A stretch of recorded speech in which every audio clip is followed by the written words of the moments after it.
Bonjour et bienvenue à tous et à toutes. Dans cette vidéo, nous allons parler des solutions et particulièrement des solutions aqueuses.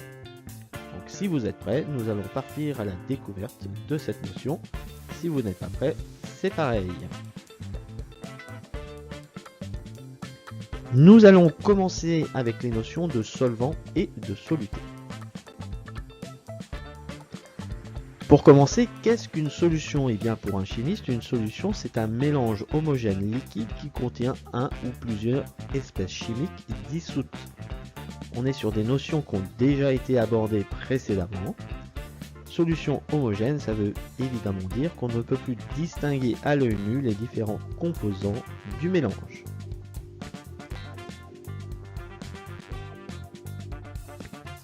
Le liquide qui est majoritaire dans la solution, qui nous sert à dissoudre les espèces chimiques, est le solvant.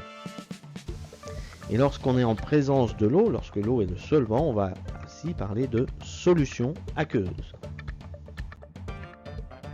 On a vu ce qu'était un solvant, voyons maintenant ce qu'est un soluté. Eh bien, ce qu'on appelle soluté, ce sont les espèces chimiques que l'on va dissoudre et qui sont évidemment minoritaires.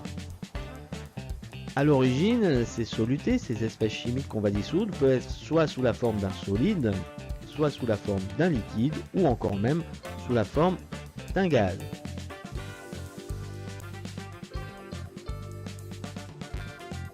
Lorsque l'on dissout du permanganate de potassium, qui est un solide violet, dans de l'eau, on a donc le solvant qui est l'eau et le soluté qui est le permanganate de potassium. Petit à petit, la dissolution se fait et au final, on obtient une belle solution homogène de couleur violette ou rose, ça dépend de la concentration en permanganate de potassium. Je vous ai dit précédemment que les solutés pouvaient exister à l'origine sous différentes formes. C'est le cas dans un soda. Dans un soda, le solvant, c'est l'eau et on a mis en solution des solutés solides, par exemple du sucre, des solutés liquides, de l'acide phosphorique, H3PO4, et également des solutés sous forme gazeuse, le dioxyde de carbone, CO2, qui donne la pétillance au soda.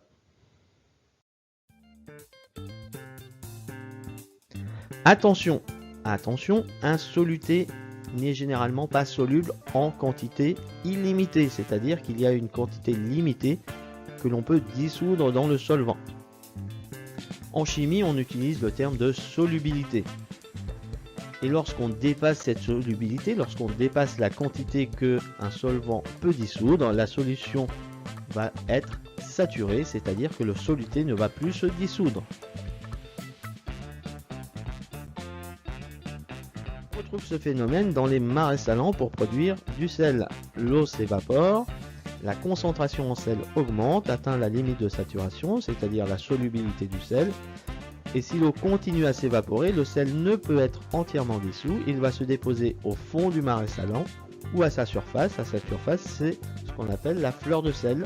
Le paludier n'a plus qu'à alors récupérer le sel.